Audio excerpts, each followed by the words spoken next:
Hello guys. তো আজ আমি অনেক দিন ধরে মাইনক্রাফট খেলি। গেমটা বলতে গেলে ওল্ড প্লেয়ার আমি মাইনক্রাফটের। তা কোনো একটা ইস্যুর কারণে আমার মাইনক্রাফটটা একটু বন্ধ হয়ে গেছিলো। তো আজকে আমি ডাউনলোড করতে গিয়েছি, মানে ডিলিট করে ডাউনলোড করতে গেছি। তা আমি দেখছি মাইনক্রাফটটা ফ্রি করে দিয়েছে, মানে টাকা আর 29 টাকা যেমন আগে দিচ্ছিল সেরকম নেই, ফ্রি।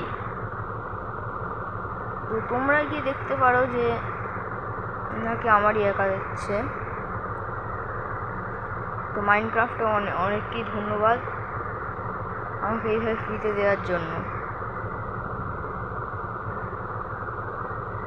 এখন যদি মাইনক্রাফটরা আমার ভিডিওটা দেখে থাকে তাদেরকে অনেকই ধন্যবাদ, যাতে আমার এই চ্যানেলটা একটু গ্রো হয়। Thank you.